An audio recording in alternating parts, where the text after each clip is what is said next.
Welcome back to Local 5 Live. 1 in about 59 children is diagnosed with autism spectrum disorder, affecting families from all walks of life. And while scientists are still researching a cause and a cure, one thing experts agree on is that early intervention really makes the biggest difference. Dr. Tiffany Bourne is a pediatric psychologist from Bellin Health, here to help us better understand the disorder. Good morning. Good morning. Thanks for having me. Absolutely. You know, I think most people have heard of autism. They understand that there's a spectrum, but no one really knows how to define it. So let's start by defining autism. Well, you're right. Everybody knows someone with autism, and you probably know someone with autism and you don't even know that they have autism because it is such a spectrum. People look very different.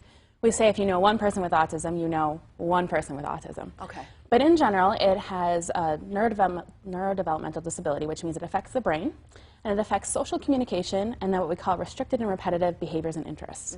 Lots of big words to say that it might be differences in interacting with people, and then differences in interests, things that people are excited about and that spend a lot of time on, or may have behaviors that are kind of the same, like to do things repetitively. So when do symptoms usually start? Really depends. Usually we can see symptoms in early infancy up to about age 2.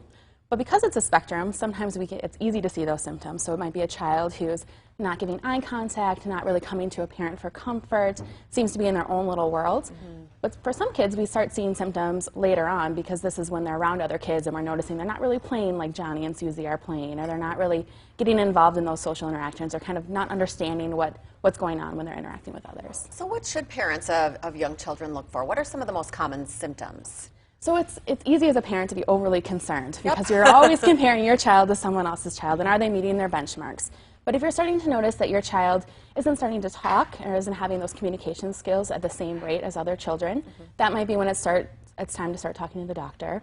If they're not responding to their name when you're calling their name, and that's not just when they're involved really in play, but kind of all the time when you're calling their name, it's really hard to get their attention. That might be when you want to start becoming concerned. If you're noticing repetitive behaviors like flapping or stimming or kind of sitting in the corner and not really engaging with you, then you might want to become concerned and start talking to the doctor as well. Does the word prevent and autism belong in the same conversation? It doesn't. There's nothing that you can do to prevent autism, and I talk with a lot of parents that have a lot of guilt thinking that they did something wrong to cause autism, and that's just not the case. Autism is a brain-based disability. You're born with autism. It's not something that you did that caused it. There's a lot of misinformation out there, a lot of people concerned about like vaccines causing autism, and there's no research that suggests that vaccines cause autism. Let's talk about how autism is treated. So we're not looking to cure autism. We're not trying to take this autism away. We're looking to work on the symptoms that are impairing functioning. So we want to work on the behaviors of concern so that the child can be as healthy and happy and functioning as they can. So there's early intensive behavioral services like applied behavior analysis. That might look like behavior intervention services in the home or in a clinic setting, really working on those skills.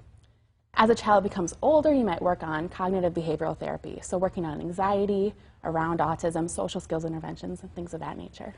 There are a lot of resources in our community, including the Autism Society of Greater Wisconsin, and they actually have a family day coming up at Bay Beach. It's a great chance to interact and also just learn more about what they do. You can find out details at asnew.org. And the autismgreaterwi.org. And as we mentioned, you can also call the Bellin Health Psychiatric Center, 920-431-5533. It just never hurts to ask a question, or head to bellin.org. Thanks, Dr. Bourne. Thanks for having me.